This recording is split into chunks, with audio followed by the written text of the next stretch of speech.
Hello, everybody. Welcome to Running the Bases. I'm Michael Garaffa, joined by Spencer Shehawk on the final day. Nailed it, 2 for 2 this year. On the final day of Running the Bases here in the spring semester of 2022. It's crazy. It's been a long year. Junior year for me. It's your junior year too. Right? Yeah. Our junior year is done. For me, at least, it's done. Yes, cheers. I finished my final assignments today. My online classes for my Rock Since 1975 class. It was yesterday, and then I finished my extreme weather class today. Extreme weather class? Yeah, so it was very fun. I got a 95 and 95 in that class too. Weatherman. It was very interesting. Also very easy, but it was very interesting. I love ASU, man. Yeah. Yoga, perfect class. I took a women rock class, Rock Since 1975, and that weather class. The rock classes are part of my related area, which is music, which is easy to do as well. And then next semester, rock and roll, dude. I know. Being a Beatles class next semester and rock from 50 to 75. I have heard some pretty scary things about that Beatles class, so just be prepared. My dad is the biggest Beatles fan on earth, so I'm just letting you know. I've heard some scary things about that class. How scary can it be? We'll find out. That's something I'll have to wait. We'll find out. Stay tuned. Yeah, right. Stay tuned for that'll be in season 7 of Running the Bases. But yeah, this is the last show of the year. It's been crazy. It's our first at the end of our first full year on Blaze Radio, which is crazy in the studio. Freshman year we started on Blaze with our specialty show in the spring, and then COVID happened, but it wouldn't have been a full year anyway. Then obviously sophomore year was, and then this year is our first one. So first full year on Blaze is in the books. It's pretty crazy. I'm happy to say I've been here for all of them. No one else can. But it's bittersweet. It really is. You know what? That spring break from 2020 ended a few weeks ago, and I'll tell you what, it's been kind of crazy since then. It has. It really has. I mean, we have this semester has been the craziest of my life for sure. I mean, I have had so much going on. It's been the busiest between Cronkite Sports for the first time. You experienced that as well. It's crazy, and it was a lot of fun. I enjoyed it, but it definitely took up a lot of my time. I am fried. I will tell you what. I am absolutely. I am ready to kind of hide for a few weeks and just recharge a little bit. Yeah, I feel that. Next week I have the whole off to do nothing. I'm going to do nothing, and then I'm going to go back to work. But until then, it's calling baseball games. I do have a possible pretty cool thing coming up this summer. You're the first person I'm telling that to. It's very secret because it hasn't been done yet. It's basically done. I just have to fill out the forms, but things happen, so I don't want to announce it. I was going to tease it on Twitter. I was going to tweeze it. I was going to tease it. I almost said it again. I was going to tease it on Twitter, but I opted not to because who knows? I think tweeze it's good. I think I do. I think I just invented something new. I'm going to tweeze it at some point. It's something you'll enjoy. That's for sure. So I'm very excited about it. Hopefully, as long as all works out. So, but we are still going to be doing this show here over the summer. That's the goal. Obviously, whenever time allows. But this summer is going to be fun. Spencer, you'll be able to be a part of your first ever trade deadline show this summer. We do it every trade deadline where we get up bright and early at like 8 a.m. and we do a show from all day until the trades are done. It's like a 6-hour show. It was our best show of the year last year. We have guests, a blast. Oh yeah, it's always the best show of the year. We always have so much fun. But let's get into it, shall we? So baseball is in full form at this point. We are officially now in the third. This is the third straight. This is week 3 now of baseball because it started on a Thursday. That was 3 weeks ago that it started. So we are officially back. Baseball's back. And, well, baseball's been fun. I said it last week. We didn't really have any memorable moments. I didn't have any of my How Can You Not Be Romantic About Baseball moments. We had a few this week.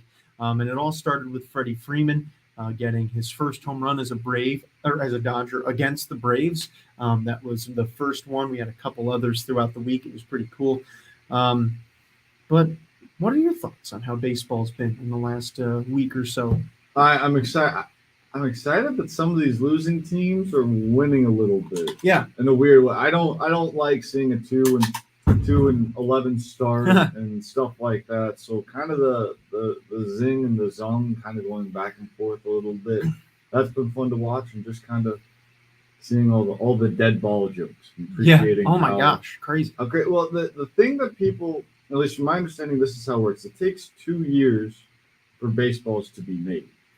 So when you think about 2 years ago, that was the end of 2019. When Right. these balls were being made in 2019. Right. That was a little ridiculous. And also too. 2020 was the same thing. We just didn't get to see it in full form. So it's just, I am hesitant to say that the ball being dead is necessarily a terrible thing. Well, I still am not 100%. I think averages being down is a different problem than Right. necessarily the ball being dead. I agree. Yes, I completely agree. I think we're also we saw last year that pitching was taking over Major League Baseball, and in an attempt to fix that, they did away with the substances. Obviously, we saw that they banned all of those things, which is what led to a lot of the other things with the balls coming out, that the balls are actually a lot harder to grip in major leagues, which has led to the Mets being hit 20 times so far in the season. Different story. But it's led to a lot of different things, and I think I've noticed, I don't know if it's just that I haven't watched baseball since October, but and it's also that, as a lot of announcers are pointing out, it's the dead time of year where the ball doesn't carry as much. We'll see what happens when the summer comes along. But it just feels like the balls aren't carrying nearly as much right now. And that could simply just be that humidity might be lower across the country than it normally is. Could simply be as simple as that. But I mean, when I'm watching games, I can't tell you how many times I see someone get a good swing on the ball, and I'm like, oh, that's gone, and it ends up dying in front of the warning track. And it's happening 10 times more this year than it ever has.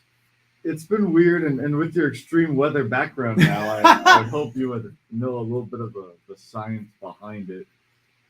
I mean, another key part of this too is you're seeing some teams like Arizona against the Dodgers. Right. They can't hit for anything. Nothing. But for some odd reason, their pitching staff so far this year has been incredible. Like, it feels like I've yet to see a pitching staff and have been like, this is really bad. Yeah. Which is weird to think about too. And kind of a bummer if you're the Dodgers, because this is arguably, I would argue now that this Dodger lineup may be the best lineup ever. Yeah. And to see this kind of have to take a toll because of that, it does bum me out a little bit. Yeah, it's definitely strange. I think it's one of those things that we just have to, while it sucks right now, I think we have to just watch and accept that if this keeps going into the summer, then we know we have a problem. I don't think, as long as the balls kind of I think as long as people start hitting, because right now, the leader in home runs is Anthony Rizzo. He has 8. Obviously, that's added on to a lot by 3 homer game. But even at that, we're 20 games into the season, and we can do our little 162 divided by 20. That's 8.1 games times 8. He's on pace for 65 home runs, which is, while it seems like a lot, 9 times out of 10 at this point in the season, we have guys that are on pace for like 100, and we're like, oh my god, they're going to hit 100 homers this year. Like, I think Vladdy at this point, or someone at this point last year, like 11. It's lower than we're used to, and I think that's concerning. But again, like I said, we really don't know what the weather's like. If humidity, like I said, could be down. But I don't know, and I'm wondering if a lot of it also has to do with pitching, because we've seen pitchers have had a lot of trouble controlling the ball this year. A lot of runs are scoring on walks. We have seen an uptick in well, I'm not going to be quoted on that because I don't know for a fact, but it seems like there's been an uptick in walks this year. A key thing too, though, and this is something I have mathematically been keeping track of. Yes. Times so far this season are down. Yeah. Which may not necessarily be a bad thing either. There's kind of, and the bases get bigger next year, right, and you keep this pace to it, I think baseball is only going to get better from here. I don't see a situation where this gets worse. I agree. Is the right way to say that. I mean, I'm one of those people who I don't think baseball could ever, I understand what you're saying. I don't think baseball. I think baseball is always getting better. But for the average fan, yes, I think that you're right. Games definitely have gotten a little bit quicker. My issue, and I've said it before when it comes to pace of play, people that don't want to watch baseball because it's too long aren't going to watch it just because it's an hour shorter. They're not going to watch the game if it's an hour long. They're just simply not going to because they don't care. If you're making the excuse that you don't want to watch a baseball game because it's 3 hours, you're just not going to want to watch a baseball game. So I think that, but I agree. I think that with those things of offense next year that are going to lead to more hits, it should theoretically lead to an increase in the desire to watch a baseball game. But I just think that right now it's just, and I saw it in person because I've been to 4 games now in person in the last 7 days between the 3 Mets games, and I went to the Dodgers game yesterday. That the ball's just simply not carrying. And at Chase Field, this is, for those that didn't know, this is the second highest baseball stadium in baseball. It's got the second highest elevation. The ball should carry pretty well.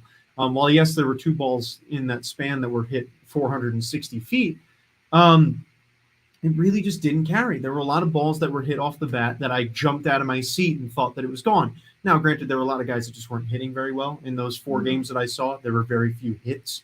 I think I probably saw less than like 30 hits from one team in the entire weekend. It was really bad. It's that D-backs pitching staff now. Well, they've looked really good. They have looked very good. For as bad as their offense has been, their pitching is very good, and that's a good thing for you guys in the future because Madison Bumgarner's pitching the way he should. Gallen's finally healthy, which is good. He's going to pitch that way. Merrill Kelly's turned into someone who the heck thought this was going to happen. Humberto Castellanos has looked great. I mean, they've looked surprisingly really good, and the bullpen hasn't been that bad either. They're still not going to finish anywhere near 500. They're losing 8-2 right now. Right, exactly. Yes, well, Pavin Smith did just hit a home run. But I don't know, the ball it wasn't flying at all, and it just felt like it was more dead off the bat for some reason. Arizona's also in the forefront of this. They had a humidor very early on, too, and you're seeing, I think, 5 or 6 teams added one this past offseason, too. So it's even you're deadening the ball even more, per se, than I think actually humidity makes the ball travel further. No, the whole point of it was to deaden. You're controlling the weather, so it's called a humidor. Right. You can decrease humidity, but they can decrease it. Got it. I don't get. My only issue with this is that if you're doing this in all these places, and they haven't really come out and said whether or not they're trying to do this, is make every baseball equal to each other. And that's something they do in Korea and Japan. Right. Actually, is they keep it in their tin foil, and they have like a bit of a ceremony, like a way of opening the baseball and making sure it's right. And baseball, it's a sport. When you're playing a sport that was invented in 1880, right? Science behind it is kind of nobody made this sport with science in mind. Yeah, and that's probably what's taking maybe some of these decisions to be a little bit slower. And you see that stuff too with things like Moneyball and stuff like that, where the science, it's not going to be accepted right away, right? Regardless, whatever they decide to do with the baseball, and it's not something people are necessarily even looking for. Yeah, I agree. I think it's definitely something though that we'll monitor obviously as the season goes along. But obviously, a really big consequence of this, and it's more prevalent for me than everyone else, like I said earlier, is the hit by pitches this year. Hit by pitches, as the numbers have shown, are down as a whole, but the Mets have been hit 19 times now through 20 games, which is, practically record numbers. And it's become more than a joke at this point, where, the Mets are just getting hit practically every game. And if it's not every game, they're getting hit 3 times in a game. And it's become such a problem. They've been hit in the head 4 times. 3 different people have been hit in the head.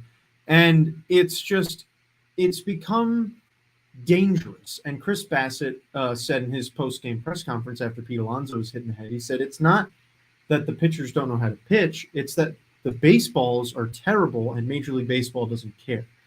He said that they're just too slippery, there's no grip on them, and that it leads to more wild pitches. And they are actually going to meet with the Mets tomorrow and sit down and have a conversation with them and say, what's going on? What do you think we should do about this? And I think this is the problem, that we got rid of sticky stuff, but at what cost? Because sticky stuff is down, but offense is down too this year. And while pitchers look great this year without it, I mean, I don't know. What's your thoughts? I think the Mets are a specific situation more so. I mean, if the numbers all around are still down, I don't know. It's just kind of crazy. Sometimes it's just being unlucky. Yeah. And I think that's kind of what's been shown so far. I want to compare the baseball this year, though, to the 2017 World Series baseball. That 2017 World Series is the most infamous and the most telling World Series of how the sport will be played for a long time to come here. Between the sign stealing stuff, some of the issues with some players, maybe coming to other players. Right. And then another big key issue was the baseball. Justin Verlander was very adamant about how the World Series baseball got really slick out of nowhere. Right. And he could not understand why. So I wonder if they used that and they tested it there, and now they're like, we're going to bring this and not tell anybody about it. Because they do this every couple of years with the baseball. And that's why you have scientists having to steal one, break it open, do all these tests on it. So I wonder now if maybe that design is what's being prevalently used today, and if this has been a in the making type of situation. Right. And it's one of those things that as fans, we're not really able to witness it ourselves or experience it unless you catch a foul ball or a home run ball from a game or whatever. Unless you have physically in your hand a ball that was in play, there's really no way to get to witness that. And I'm sure if you compare, because, as you know, every baseball is different, where, from where it comes from, you have some that are more rough than others, some that are, you remember as a kid, I used to always love the balls that were beaten up and looked like they had been sitting in the grass for months because you got great grip on it. But when you have the really slick ones, just flying everywhere. And the problem with that, though, is that if you want to compare baseballs, you have to have a pristine one. Right. Or else the center of it's going to be all messed up. That's true. Hit, if it's roughed up, maybe the chemical substance on it's going to change. And remember, they did recently switch from the mud in DC to a That's chemical. True. And that's probably playing a large part in this. And, I'm sure they're not using the same. They're trying to figure out cheaper and cheaper ways to make this, I'm sure. Right. So there may be some issues now with the chemicals, stuff like that. I'm not trying to push anything into the fire here. Well, it makes sense. There's been a lot of changes these past few years, and they've come pretty quick, too. Yeah. So kind of seeing what happens when you don't keep track of things might be more of a product here than anything else. Right. And if I were to say something scandalous about the situation and it being the Mets, it might be because the Mets owner is so chatty and so prevalent. Maybe there might be a bit of an angst against the Mets. Although a lot of the Mets players are like the darling players of the league too, which is the other weird part. Right. That's true. So the Mets do have a lot of very fan favorites. But the Mets they're seen as the bad boys this year, and they proved it yesterday by fighting with the Cardinals. Nolan Arenado started that. He did, yes, he started it, but the Mets the other didn't guy have to. Started it. He was trying to end it. Yeah, right. That was cool.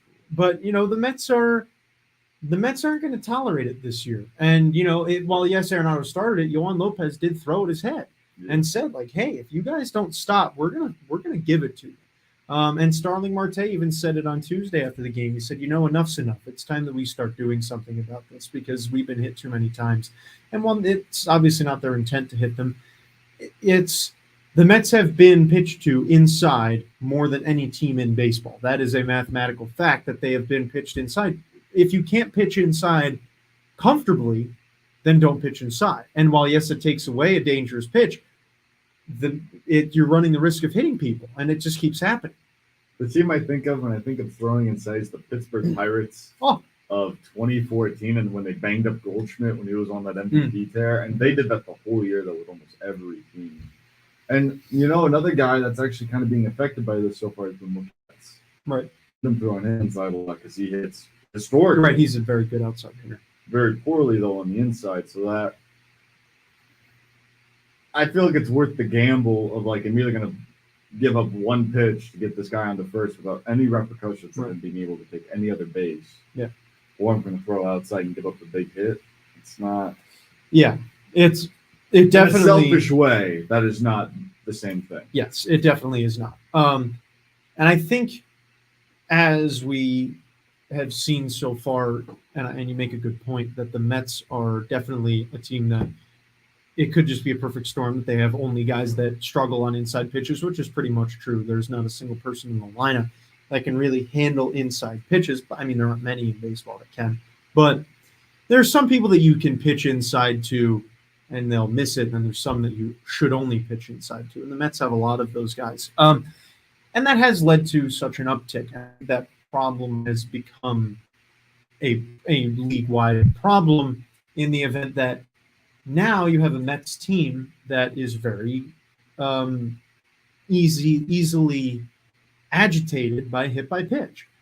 Yeah. If you hit the Mets with a pitch, they're going to get mad at you. It doesn't matter if it's a slider on your foot in a 1-2 count. They're going to be frustrated about it. And this is a great opportunity for Buck's first test here in New York, just to kind of see how he'll treat this, what he'll do about it, and see if this old school guy can maybe have a bit of a new school flair to how to treat this. Because in the old ways, you just be like, all right, then hit him back. But right.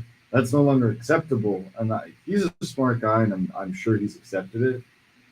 But just seeing how he will react to it, I'm very excited to see. It's kind of like when Tingler with the Padres years ago, the Tatis moment. Yes.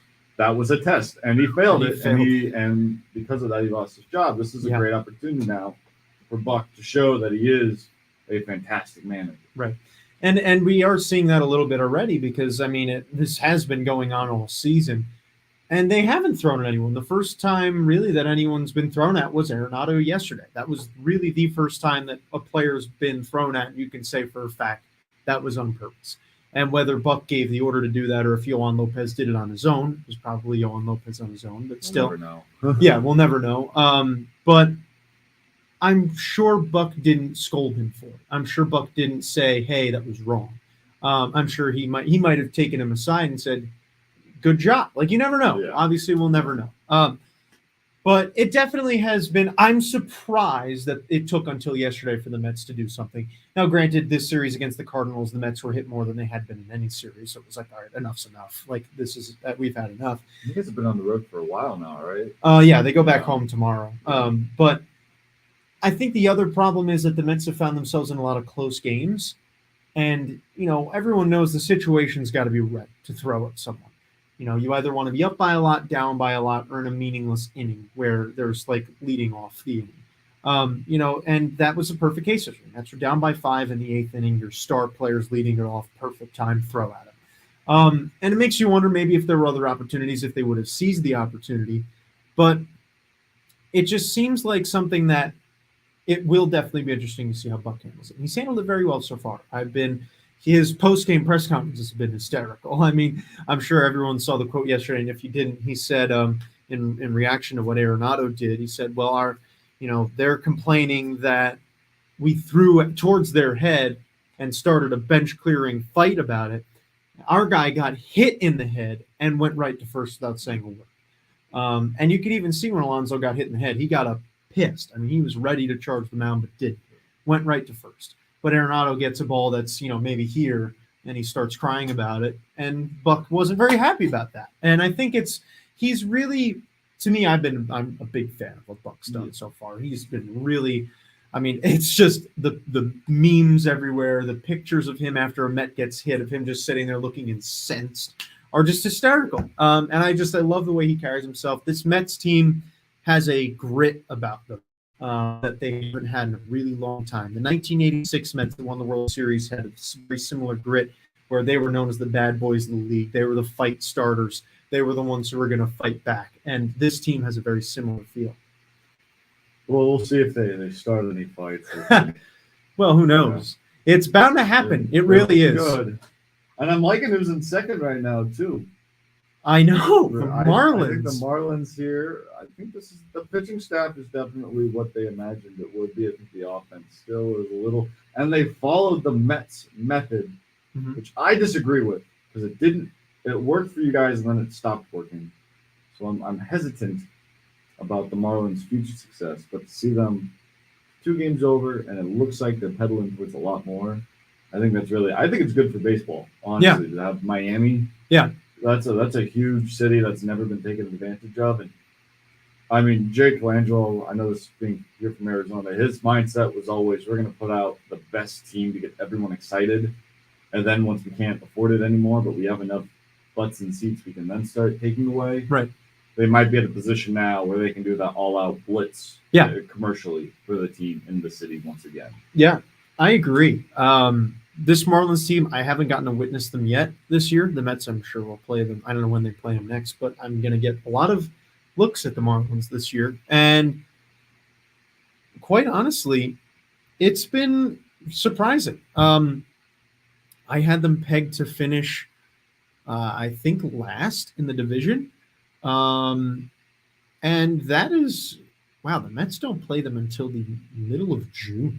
That's crazy for a division rival. That's exciting though for September. Oh, at that point, yeah. Were they supposed to play them in that first weekend? No, that was Nationals and Braves. That was always the plan. Yeah, yeah, really weird. That is really strange. But yeah, they're looking good, and ironically, the weirdest part about it is that they didn't even do everything they wanted to do. Imagine if they got Castellanos. I mean, they would make a legit. Because, while yes, what they're doing now is nice, I don't think they're going to actually make a legit push for the playoffs. But who knows? Who knows? That last seed's kind of anybody's game at this point. It really is. I mean, the way Pablo Lopez is pitching right now has been, has the best record in baseball. It's interesting. It really is. Their bullpen could use a lot of help, but their starting rotation looks great, and their lineup is scrappy. They've got a very energetic lineup, a very scrappy, fun lineup. Jazz Chisholm's right at the heart of that, and I love that. And I think that's something that is good for baseball, like you said. It really is good for baseball. So with that, we might as well get into the power rankings here. I don't know if you have a whole power rankings done. I do, not a full one, but okay. I have the Rangers. My Rangers haven't changed too much. There's a couple of teams. Maybe my plan was doing, we say number 30 and then the top 10. That's what we tend to do. And number 30 right now is obviously the Reds. Yes. I mean, the Reds are bad. They're 3-16. Yeah. This is like historically just atrocious. I mean, it's kind of embarrassing. I mean, even Joey Votto came out and had a quote today where he said, "I'm embarrassed for this team in this city." It's frightening. They're just not good. While none of us expected them to be good, I don't think any of us expected them to be this bad. They had a similar start, though, I think, in 2018, and they didn't win a lot. They still lost 100 games, but they only lost 103 or something. So which means they went on a momentary tear of some type. Right. So, well, that was a team with Eugenio Suarez, and I believe he had like 50 home runs. But that's right. They had all their young guys came up at the end of that they just got rid of, and they all played really well. Right. Exactly. But yeah, the Reds, they're 30. They're really rough. So we'll get to the top 10. And the top 10 for me is very different this week. I have a lot of shifting around. I do want to point out that the Marlins jumped all the way up to number 12, which I think is pretty cool. They aren't in my top 10, but they're pretty darn close. But at number 10, I've got the Mariners. What they've done is just been consistently good. I had them very high entering this week.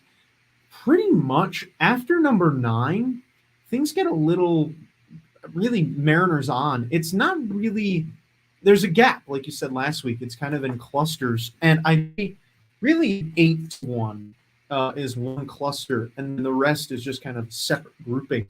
Because the Mariners haven't torn it up, but they definitely deserve a top 10 spot, in my opinion. Easily, yeah. And I think they're a slow starting team right now, but I really do believe that they're going to be. I think they're going to end up winning the most games. I don't know yet if that's the case, just because if the Red Sox really aren't going to be as good as so far, though, it isn't even the stuff that I was worried about the Red Sox being. It's like just being sloppy. I was not expecting this sloppy from them. Yeah, well, between them and the White Sox, it's been embarrassing. Well, the White Sox are injured, so it's a little different still. Yes. But, yeah, I think at 10 right now, though, Angels, I feel like maybe, yeah.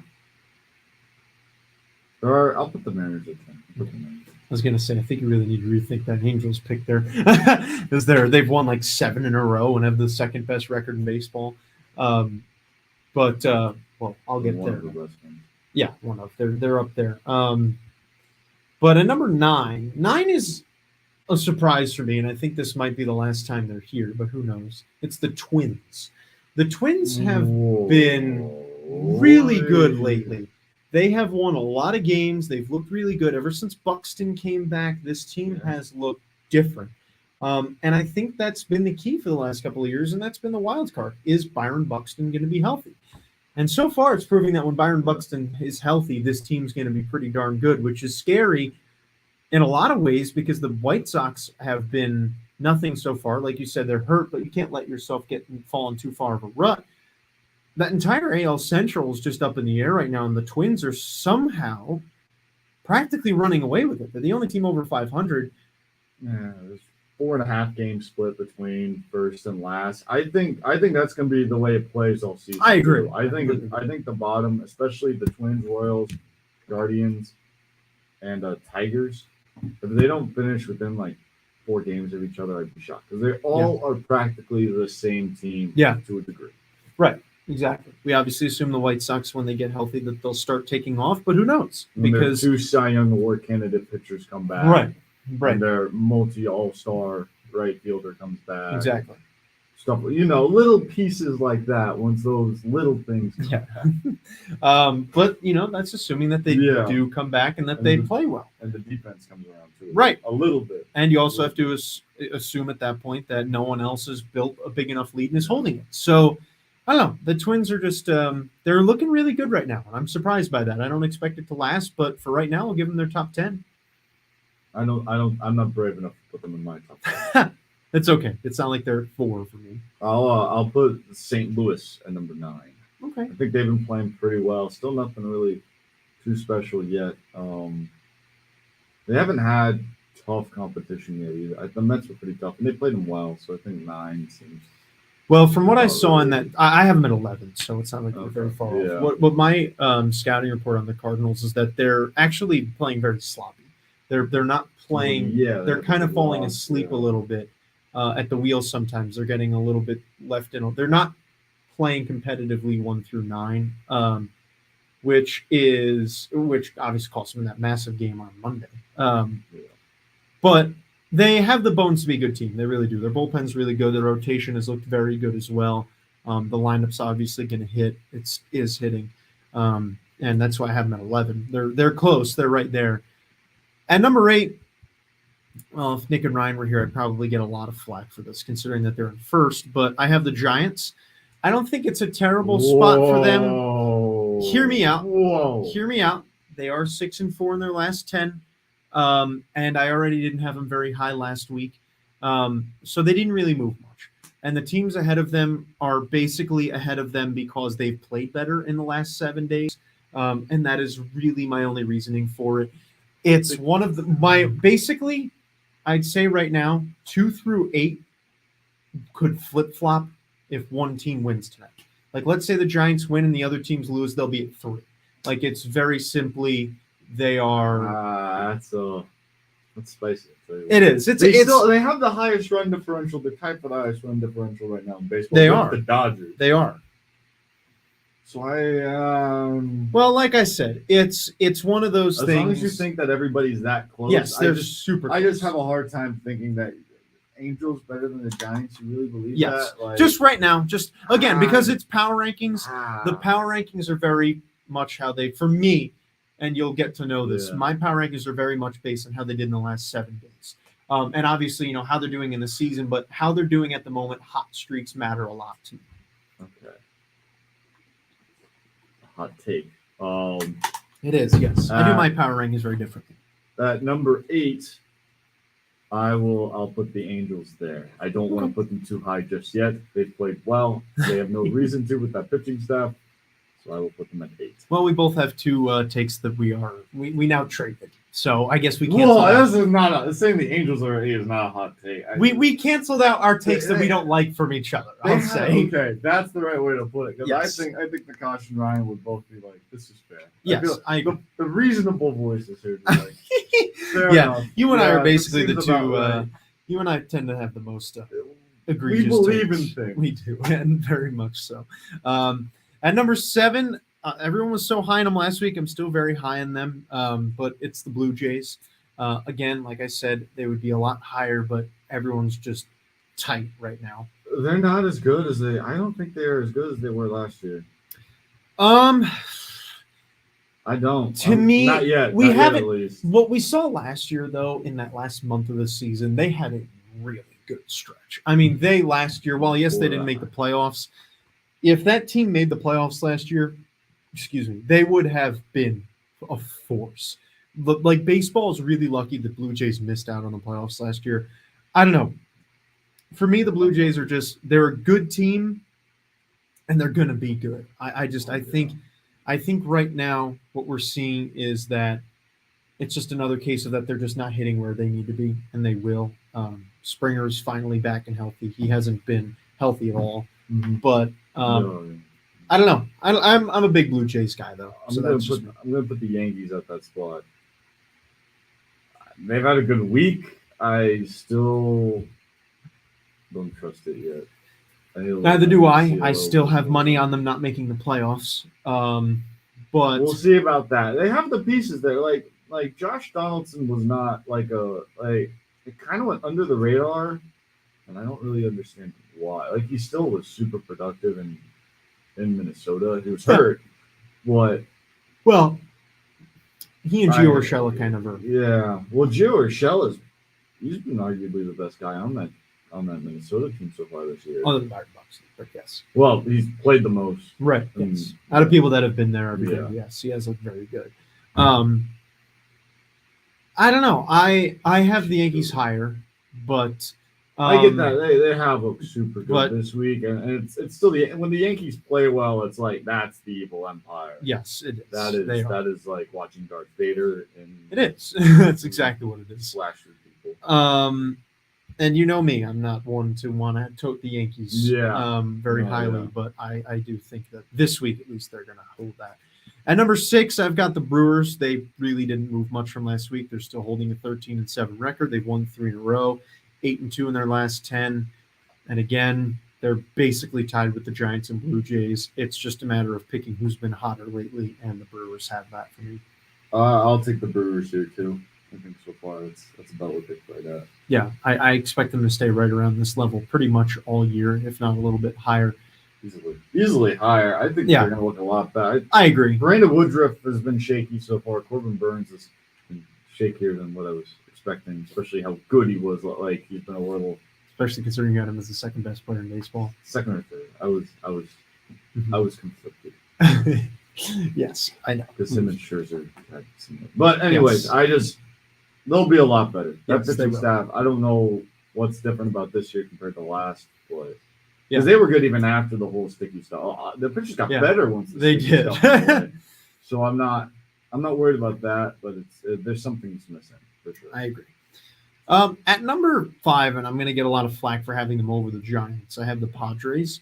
They're only a half game back, so can't yell at me for that. But they are 8-2 in their last 10. They've won 3 in a row. For a team that doesn't have Tatis, this is pretty darn good. Imagine they get Tatis back and they're a half game back out of first. This team might win the division. And that's crazy to think about. But Mackenzie Gore's looked really good. Jurickson Profar's been fantastic. Eric Hosmer's even hit pretty well. But it's been, I don't know. I'm liking what this Padres team's doing. I've been a big proponent for what the Padres have been before we made our official predictions. The Padres were my pick to win the World Series this year, and then they lost Tatis. But I don't know. They're playing really well, and I like it. I have the Padres there, but my concerns, and I still have them below the Giants, their offense is stale. Mm-hmm. Absolutely stale. The pitching staff has been incredible. Yeah. I understand that Hosmer's been playing really well, and Profar's been looking good. But just from a night-in, night-out basis, that offense is very flat. Yeah, it has. It's really tough.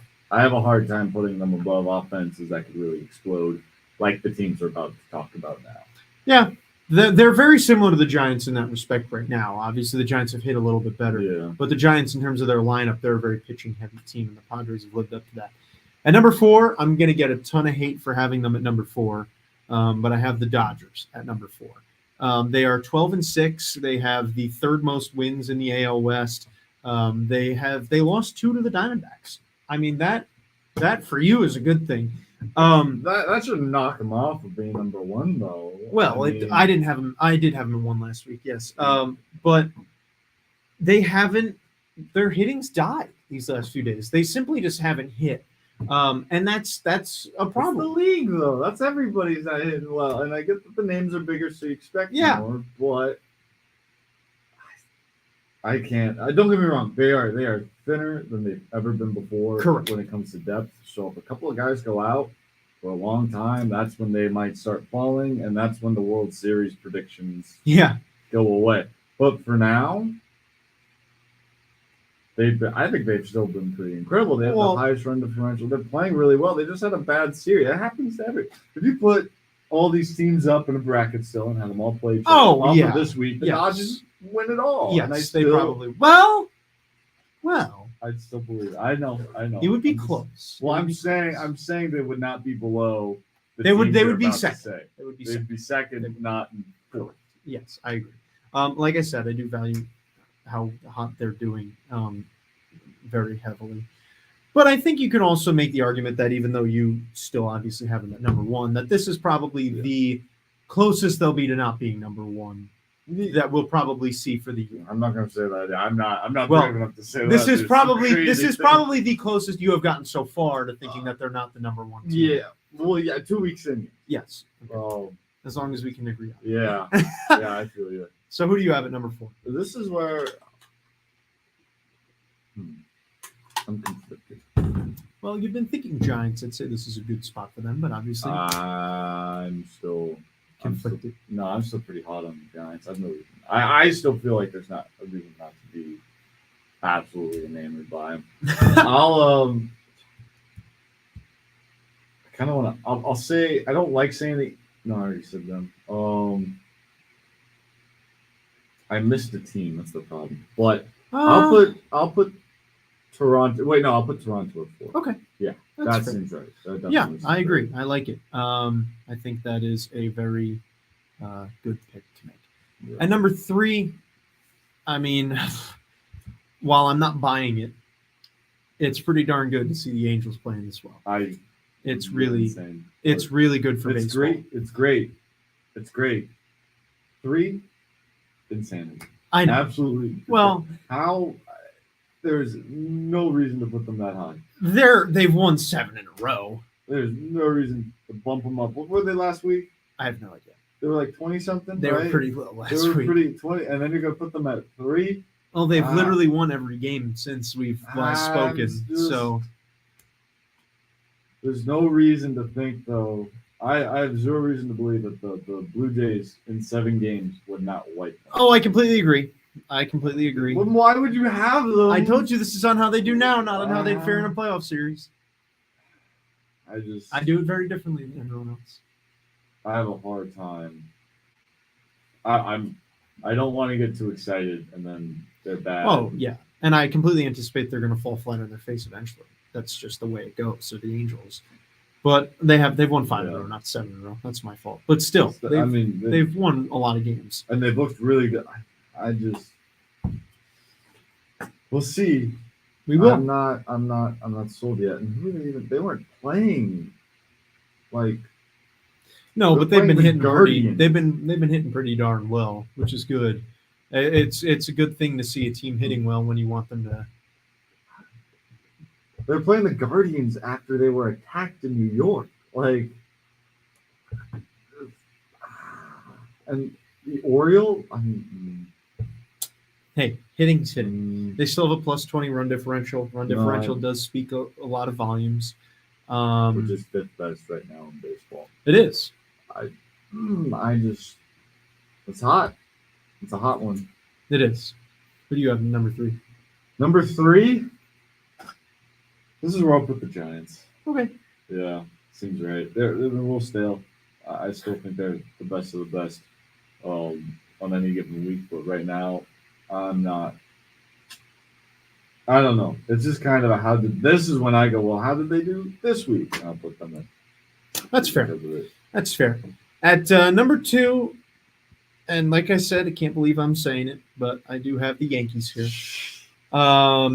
And the Yankees are 6 in a row is very impressive.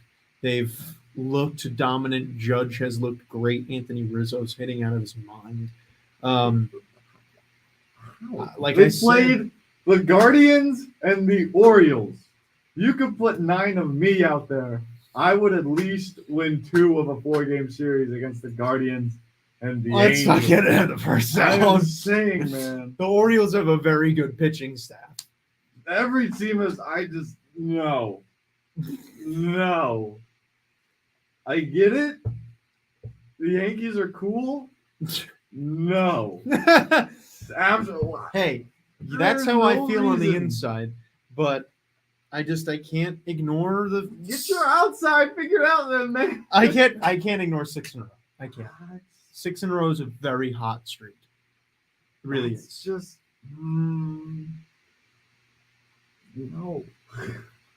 sorry, man. There's just no way that team, in any scenario, I am still there's no reason to be. There's no reason for it. Hey. Minnesota has won 7 in a row. That means I have them they at should 9. be but they should be ahead of the Yankees since they won even more than that. Yeah, but they're only 11-8. The Yankees are 13-7. But 6. they got 13-6. like swept by Baltimore.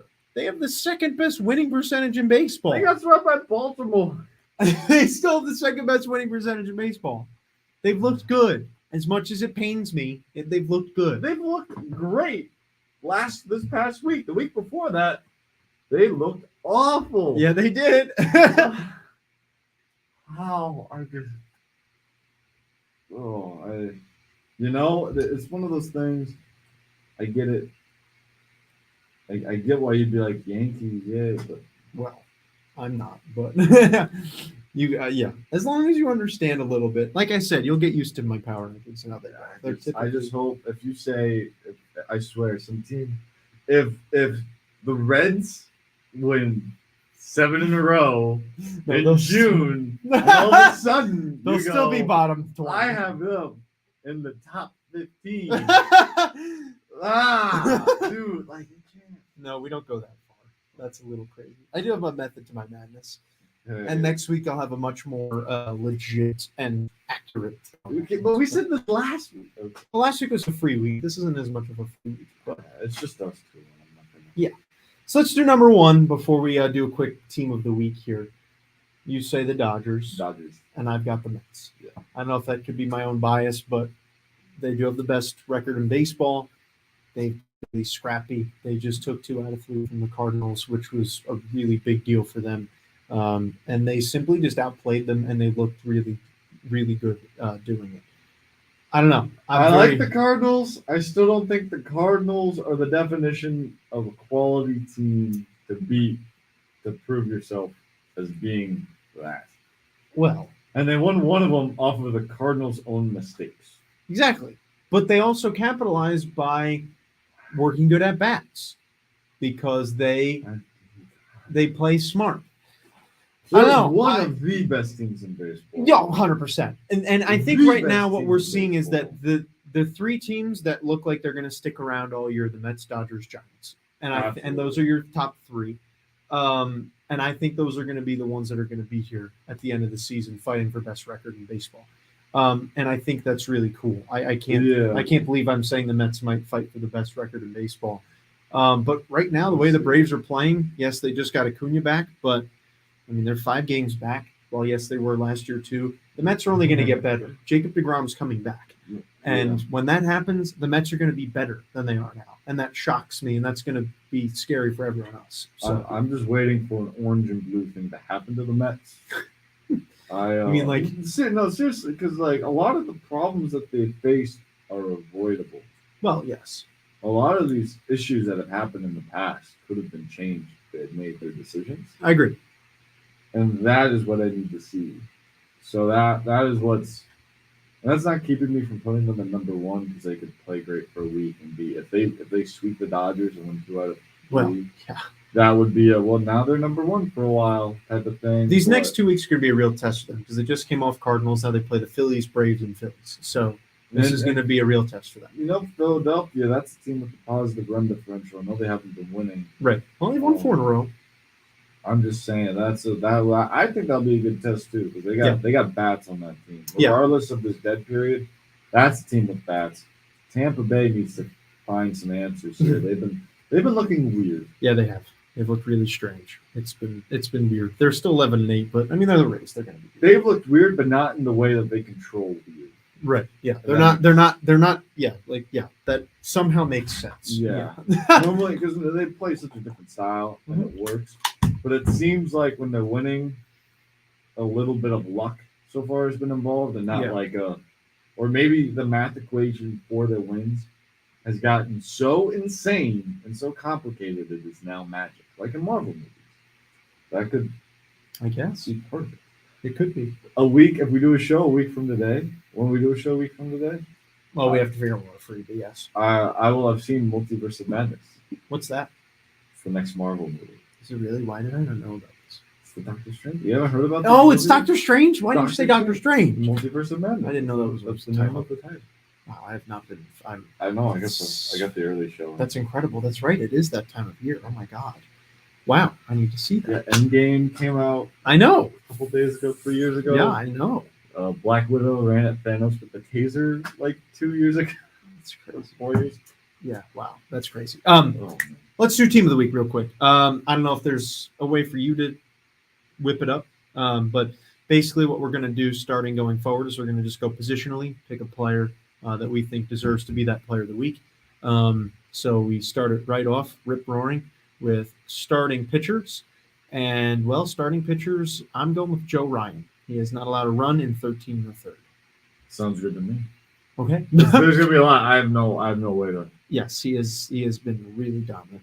In the reliever department, now relievers are obviously a very different category, but I'm going with Garrett Whitlock.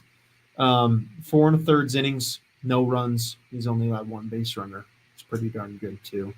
You could also argue Dylan Peters on the Pirates, 5 2/3 innings, but he also might have started, so I have no idea. So are you gonna just concur with me on that? Jordan Romano of okay. the Blue Jays. Nice. Okay. Doesn't love that guy. I do. I love that guy. He's quite the legend. Alrighty, catchers. Now, catchers are all over the place, that's for sure. But I am going with Ryan Jeffers of the Twins, hitting .333, 2 home runs, 4 RBIs, and 15 at-bats. He has looked very productive.